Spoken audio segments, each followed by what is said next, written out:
पर रामायण देखकर रावण मतलब अरविंद त्रिवेदी बहुत भावुक हुए। क्या? तुझे कैसे पता? हेलो ऐप से। देख, ये है हेलो ऐप। जैसे ही आप हेलो ऐप डाउनलोड करते हो, ऊपर सर्च बार में हेलो ट्रेंड्स मिलेगा, जिसमें सभी ट्रेंडिंग न्यूज, वीडियोस, आर्टिकल्स मिलेंगे। उससे आप डे टू डे इन्फॉर्मेशन से अपडेट रख सकते हैं। ये तो बहुत अच्छा ऐप है। मैं अभी डाउनलोड करके खुद को अपडेट करती हूँ। कामकाजी बहू। रवीना के 2 बच्चे थे। वो एक बड़ी कंपनी में काम करती थी। उसके ऑफिस जाने के बाद उसकी सास उसके बच्चों को संभाला करती, लेकिन रवीना को इसकी कोई कदर नहीं थी। एक दिन रवीना अपनी माँ से फोन पर कहती है, मम्मी क्या बताऊं, मेरी सास तो बिल्कुल अच्छी नहीं है। वो समझती नहीं है कि मुझे कितना काम करना पड़ता है। एक तो ऑफिस तक का लंबा सफर और फिर 9 घंटे लगातार काम। बैठे बैठे तो मेरी पीठ अकड़ जाती है। खुद तो सारा दिन घर में मजे करती है, जब मन करा सोए, जब मन किया खाए। तभी उसकी सास वहां आ जाती है। अच्छा माँ, मैं बाद में आपको फोन करती हूँ। जी मम्मी जी, कोई काम है क्या आपको? क्या हुआ? रवीना बहू, सारा दिन तो तू ऑफिस के मजे लेती है, लेकिन यहाँ ये बच्चे मुझे आराम भी नहीं करने देते।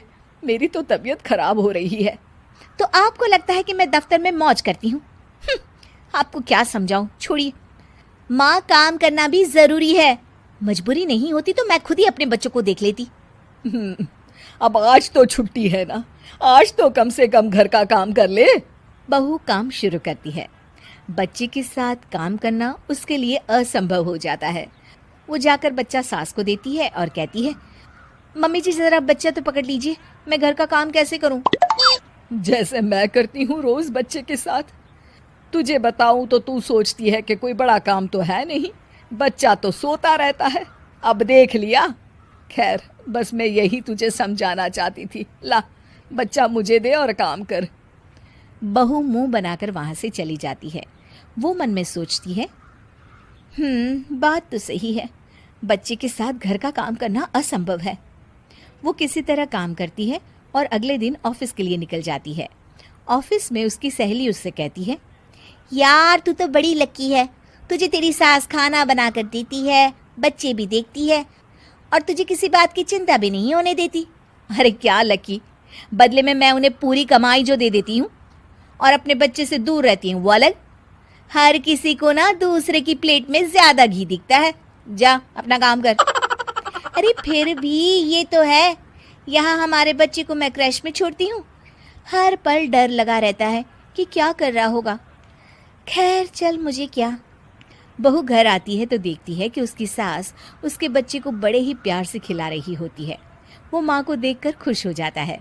बहू मन में सोचती है कि बात तो सही है, सासू माँ सारा दिन काम करती है, मैं ऑफिस से आकर भी काम नहीं करती हूँ। वो सास के पास जाती है और कहती है, माँ जी थक गई आप? और क्या, सारा दिन चक्कर घीनी की तरह पूरे घर में घूमती रहती हूँ और अब उम्र भी नहीं रही। लेकिन चल, तू बता क्या हुआ, कुछ काम है क्या? बहू कुछ नहीं कहती, मुस्कुराकर वहां से चली जाती है। लेकिन अगले दिन सुबह सुबह बहू सास से पहले उठकर उन्हें चाय देती है। अरे आज सूरज कहाँ से उगा है, तू पहले उठ गई। चल अच्छा किया, मरने से पहले तेरे हाथ की चाय तो पी ली। चलो अब चलकर किचन में लगूं। माँ जी, आपको आज से काम करने की जरूरत नहीं है। काम करने की जरूरत नहीं है मतलब? क्या तू करेगी आज से सारा काम? इतने अच्छे तो हमारे नसीब नहीं है भाई। नहीं माँ जी, मैं नहीं करूँगी, ना ही आप करेंगी, बल्कि ये करेगी। तभी वहाँ एक काम वाली बाई आ जाती है। ये कौन है बहू? माँ जी, ये नौकरानी है और आज से सारा काम यही करेगी। मुझे माफ़ कर दीजिए माँ जी, मैं नहीं समझ पाई कि आप थक जाती हैं। आज से आप सिर्फ आराम करिए और मुन्ने के साथ खेलिए। और सास बहू बच्चे के साथ खेलने लग जाते हैं।